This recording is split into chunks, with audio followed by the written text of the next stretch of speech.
இன்று எங்களுடைய நாட்டில் ஒரு சமூகங்கள் மத்தியில் ஒரு மிகப்பெரிய ஒரு விவாத பொருளாக இருக்கின்ற இஸ்ரேலிய உல்லாச பிரயாணிகளின் செயற்பாடுகள் தொடர்பில் சிவில் சமூகம் சார்பாக சிவில் சமூகத்தின் ஒரு பொறுப்பு வாய்ந்த அமைப்பு என்ற அடிப்படையில் சில விடயங்களை எத்தி வைக்க என்ற அடிப்படையில் இந்த ஊடக மாநாடானது கூட்டப்பட்டிருக்கின்றது.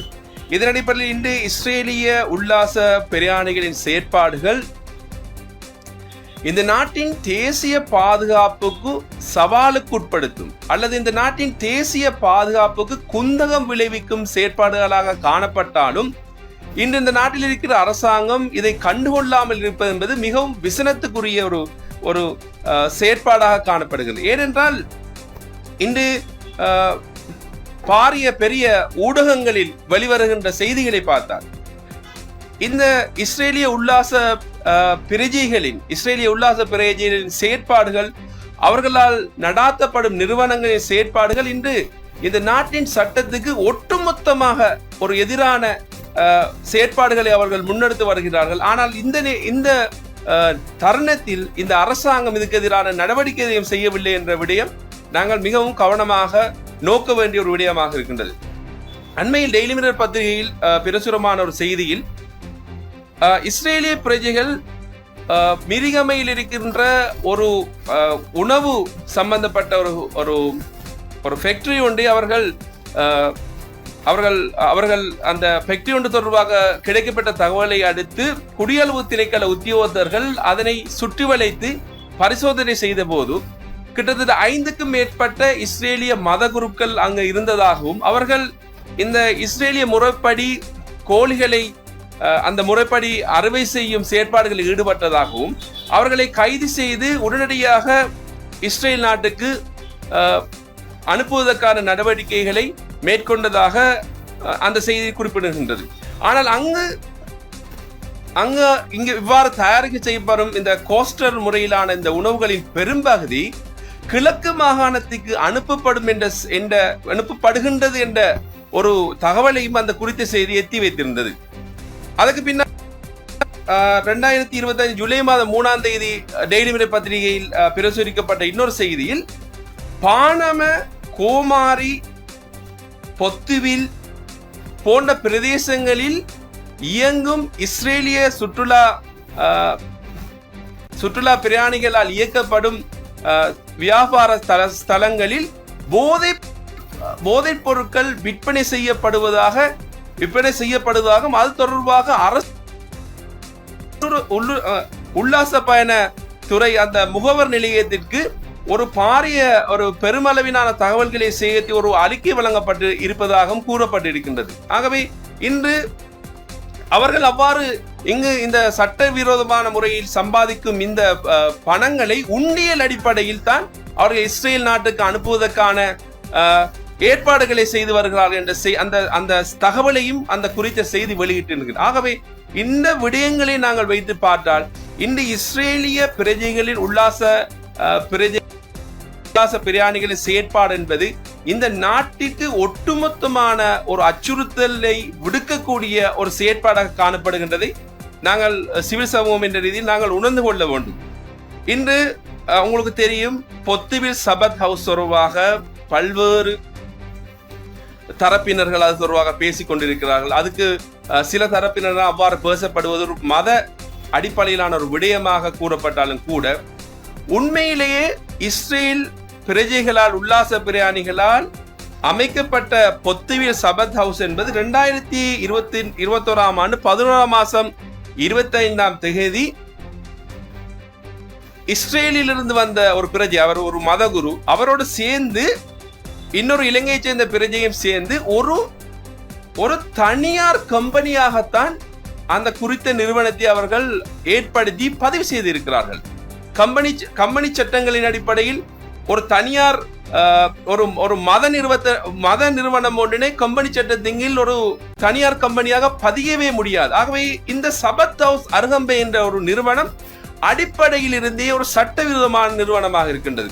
அதே போல அந்த நிறுவனத்தில் அந்த ஆர்டிகல் ஆஃப் அசோசியேஷன் இந்த நிறுவனத்தின் நோக்கம் என்று பார்க்கும்போது அவர்கள் வெறுமனையே உணவு வழங்குவதும் ரெஸ்டாரண்ட் என்றும் ஒரு போலியான ஒரு ஆவணங்களை கொடுத்து இந்த குறித்த சபத் ஹவுஸ் ஆஃப் அருகம்பே என்ற பிரைவேட் லிமிடெட் ஒன்றை பதிந்து இன்று மத ரீதியான செயற்பாடுகளில் ஈடுபடுவது என்பது இந்த நாட்டின் சட்டத்துக்கு எதிரான ஒரு விடயமாக காணப்படுகின்றது. ஆகவே இந்த விடயத்தை எங்களுடைய இந்த நாட்டின் பிரதமர் அவர்கள் பகிரங்கமாக இலங்கையில் இயங்கும் சபத் ஹவுஸ்களுக்கு அவர்கள் சட்டவிரோதமானவை என்று கூறியும் கூட இன்னும் அருகம்பையில் சுதந்திரமாக இவ்வாறான சபத் ஹவுஸ்கள் இயங்கப்படுவது என்ற விடயம் பல்வேறு மக்கள் மத்தியில் ஒரு விசனத்தை ஏற்படுத்தும் ஒரு விடயமாக இருக்கின்றது. அதேபோல் ஹிக்கடுவையில் இயங்கும் சபத் ஹவுஸ், இலங்கையில் மொத்தமாக 5 சபத் ஹவுஸ் இருக்கு. இந்த சபத் ஹவுஸ் என்பது அந்த சபத் ஹவுஸுக்கு பின்னால் இருக்கும் இஸ்ரேலிய நிறுவனம் ஒரு இஸ்ரேலை சேர்ந்த ஒரு அல்ட்ரா நேஷனலிஸ்ட் மூவ்மெண்ட், அதாவது அதிதீவிர தேசியவாதம் கொண்ட ஒரு அமைப்பு. அவர்களை பொறுத்தவரை இஸ்ரேல் என்பது ஒரு சின்ன ஒரு குறுகிய ஒரு புவியியல் எல்லைகளுக்குள் இருக்கக்கூடாது. அவர்களை பொறுத்தவரை அது துருக்கியிலிருந்து முழு அரபு நாடுகளை உள்ளடக்கிய ஒரு பாரிய ஒரு அகண்ட இஸ்ரேலை அமைக்க வேண்டும் என்ற நோக்கமாக செயற்படும் அமைப்பின் ஒரு கிளைதான் இந்த சபத் ஹவுஸ். அவை முற்றுமுழுதாக இந்த நாட்டின் இறமைக்கு குந்தகம் விளைவிக்கின்ற வாரான செயற்பாடுகள் தொடர்பில் சிவில் சமூகம் என்ற அடிப்படையில் நாங்கள் கண்டனங்களை தெரிவித்து இது ஒரு முஸ்லீம், தமிழர், சிங்களவர் சம்பந்தப்பட்ட பிரச்சனையை தாண்டி இது ஒரு பலஸ்தீன் இஸ்ரேல் பிரச்சனையை தாண்டி இது இந்த நாட்டின் தேசிய பாதுகாப்புக்கு ஒரு அச்சுறுத்தலான என்ற விடயத்தை அடிப்பு, இது ஒரு சட்டம் ஒழுங்கு சம்பந்தப்பட்ட ஒரு பிரச்சனை என்ற அடிப்படையில் அணுகி உடனடியாக அரசாங்கம் இவ்வாறான சட்ட ரீதியற்ற முறையில் இறங்கும் இந்த இஸ்ரேல் நிறுவனங்களை உடனடியாக மூடுவதற்கான நடவடிக்கை எடுவார் நாங்கள் பகிரங்கமாக வேண்டிக் கொள்வது சேர்த்து. உங்களுக்கு தெரியும், இஸ்ரேலிய அரசு என்பது ஒரு மிக நீண்ட ஒரு ஆக்கிரமிப்பு தன்மை கொண்ட ஒரு அரசு. அவர்கள் இலங்கை தொடர்பாக நீங்க பாருங்க, ஒரு ஆர்டிகல் ஒன்று எழுதியிருக்கார், சர்ஃபிங் ஜுடாயிசம் இன் ஸ்ரீலங்கா. இந்த குறித்த ஆர்டிகல் அவர்களின் சபத் இன்ஃபர்மேஷன் என்ற ஒரு மிக பிரபல்யமான வெப்சைட்டில் இது பிரசுரிக்கப்பட்டிருக்கின்றது. இந்த ஆர்டிகலில் இந்த ஹிக்கடுவையிலும் அருகம்பையிலும் இந்த சபத் ஹவுஸில் அமைத்த அந்த குறித்த அந்த மத போதகர் ஒரு மிக நீண்ட ஒரு கட்டுரை ஒன்று எழுதியிருக்கின்றார். அந்த கட்டுரையை நாங்கள் பார்த்தாலே விளங்கும், இந்த சபத் ஹவுஸ் அவர்கள் சும்மா அவர்கள் சொல்லுவார்கள் அது சும்மா உல்லாச பிரயாணிகளின் வசதிகளை ஏற்படுத்தக்கூடிய ஒரு சின்ன ரெஸ்டாரண்ட் சொல்லுவாங்க. ஆனா இதை நீங்கள் பார்த்தால் இந்த சர்விங் என்பதன் ஊடாக எப்படி யூத மதத்தை பரப்பலாம் இந்த கட்டுரை தலைப்பு. இதில் இந்த கட்டுரையை எழுதினவர் எங்களுடைய ஹிக்கடுவையிலும் அருகம்பையிலும் இந்த சபத் ஹவுஸை நிறுவிய அந்த குறித்த மதகுரு. அவர் சொல்கிறார், எப்படி நான் அமைத்த என்ற விடயம் தொடர்பாக மிக பார்ந்த அளவில் அவள் கலந்துரையாடப்படுற ஹிக்கடுவையில் முதலாவது அமைத்ததாகவும், கொழும்பில் உள்ள சபத் ஹவுஸில் பெரிய மத போதகர் இவ்வாறான விடயங்களை நாங்கள் இலங்கையில் வேறு பக்கங்களுக்கு கொண்டு வந்த அடிப்படையில் செய்யப்பட்ட ஒரு நிறுவனமாக. ஆகவே இது வெறுமனே அது ஒரு டூரிஸ்ட் ஃபெசிலிட்டி சென்டர் என்ற பூசி மழுகுதல் என்ற செயற்பாடை நாங்கள் ஏற்றுக்கொள்ள அவர்களே அதுக்கான ஆதாரங்களை அவர்களே சொல்லி இருக்கின்றார்கள். இன்னும் சில ஆச்சரியமான விடயங்கள் தொடர்பாக இஸ்ரேலில் ஒரு பிரபல்யமான அவர்களுடைய ஒரு வெப்சைட் தளத்தில் இவ்வாறு ஒரு கட்டுரையாளர் எழுதியிருக்கார். Even in Sri Lanka we find Edicit என்று ஒரு கட்டுரை ஒன்று எழுதியிருக்கிறார். இந்த கட்டுரையின் உள் நீங்கள் சென்று பார்த்தால் இலங்கை எந்த அளவு தூரம் இந்த இஸ்ரேலிய பிரஜைகளால் தன்னுடைய ஆழ்வுள்ள எல்லைக்கு அச்சுறுத்தலை எதிர்நோக்கி இருக்கின்ற விடயத்தை பார்க்கலாம். இவர்கள் சொல்கிறார்கள், இந்த குறித்த கட்டுரையை சொல்லப்படுகிறது, கிட்டத்தட்ட பண்டுகாபயன் மன்னன் காலத்தில் இஸ்ரேலை சேர்ந்தவர்கள் யூத 3 அமைச்சர்கள் இருக்கின்றா சொல்கிறார்கள்.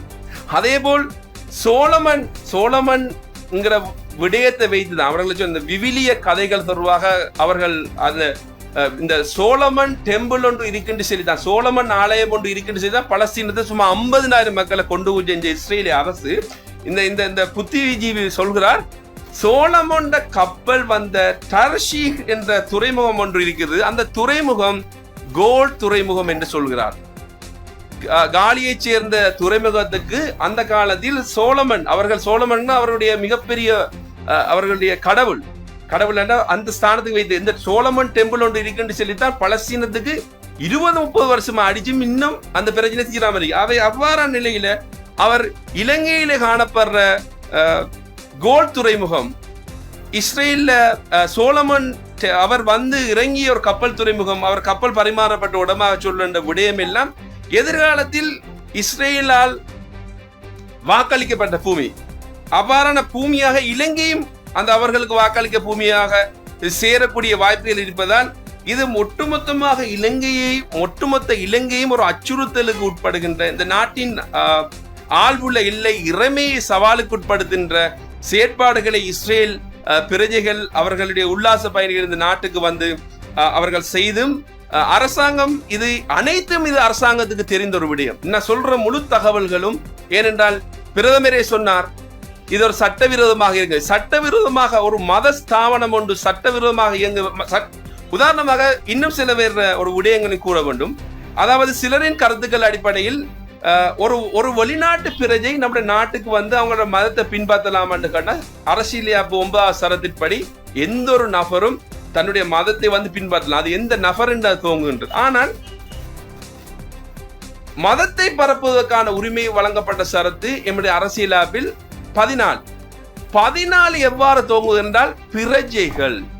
ஆகவே மதத்தை பரப்புவதற்கான உரிமை அடிப்படை உரிமையாக காணப்படுவது பிரஜைகளுக்கு மாத்திரம்தான் என்ற அடிப்படையில் உடனடியாக இவ்வாறான விடயங்களை அரசாங்கம் இதில் கூடுதலாக கவனம் செய்து, இது ஒரு சமூக பிரச்சனையோ, ஒரு முஸ்லீம் சமூக பிரச்சனையோ அல்ல தமிழ் சமூக பிரச்சனையோ, ஒரு இன ரீதியான மத ரீதியான பிரச்சனையோ அல்ல, இது ஒட்டுமொத்த நாட்டுக்கான ஒரு பிரச்சனையாக உடனடியாக இந்த அரசாங்கம் இதை கவனித்தெடுத்து இதுக்கான தீர்வுகளை காண வேண்டும் என்று நாங்கள் சிவில் சமூக சார்பில் எங்களுடைய